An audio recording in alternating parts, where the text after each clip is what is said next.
महाराष्ट्रात सध्या स्थानिक स्वराज्य संस्थांच्या विधान परिषदेच्या 17 जागांसाठी निवडणुकीची जोरदार धामधूम सुरू आहे. महायुतीत इच्छुकांची मोठी गर्दी असून त्यात भर म्हणजे विरोधी पक्षातीलही अनेक जण पक्षप्रवेश उरकून घेत आहेत. भाजप, राष्ट्रवादी काँग्रेस आणि शिवसेना या महायुतीतील तीनही पक्षांनी अद्याप उमेदवारांबाबतचा सस्पेन्स कायम ठेवलेला आहे. तर दुसरीकडे सर्वच इच्छुकांनीही अभी नहीं तो कभी नहीचा नारा देत विधान परिषदेसाठी जोरदार फिल्डिंग लावली आहे. याच दरम्यान सोलापूर जिल्ह्याच्या राजकारणात नवा धक्कादायक टर्न आला आहे. भाजप मंत्री जयकुमार गोरे यांनीही काही दिवसांपूर्वीच माध्यमांशी संवाद साधताना सोलापूर विधान परिषदेबाबत मोठं विधान केलं होतं. त्यांनी सोलापूरमधील स्थानिक विधान परिषद निवडणुकीत मोठ्या संख्याबळाचा दाखला देत या निवडणुकीनं इतिहास घडवावा असं म्हटलं होतं. तसेच सोलापूर विधान परिषदेची निवडणूक सध्या तरी भाजपासाठी एकतर्फी समजली जाते.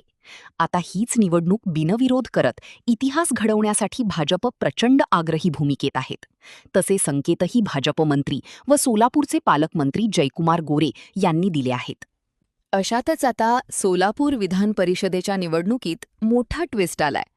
भाजपकडून विधान परिषदेच्या सोलापूरच्या जागेवर महिलेला संधी देण्याचा विचार सुरू आहे.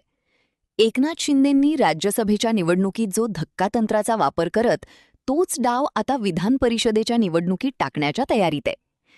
भाजपकडून सोलापूर विधान परिषदेच्या जागेच्या उमेदवारीसाठी माजी आमदार रणजितसिंह मोहिते पाटील, माजी आमदार प्रशांत परिचारक, राजेंद्र राऊत, विक्रम देशमुख, शिवाजीराव सावंत यांच्या उमेदवारीसाठी प्रयत्न सुरू असल्याची माहिती आहे. भाजप विधान परिषदेच्या निवडणुकीसाठी महिला उमेदवार देण्याबाबत जोरदार हालचाली सुरू झाल्या आहेत.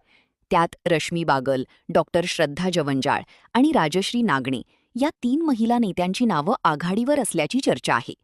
या 3पैकी कोणतं नावावर शिक्कामोर्तब करायचा याचा निर्णय पालकमंत्री व मुख्यमंत्री देवेंद्र फडणवीस हे घेणार असल्याचं बोललं जात आहे.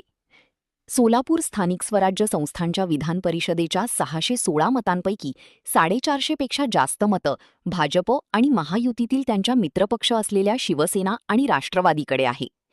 या तीनही पक्षांच्या मतांची सध्याचं संख्याबळ पाहता विरोधकांकडे मोजकी मतं शिल्लक राहण्याची शक्यता आहे.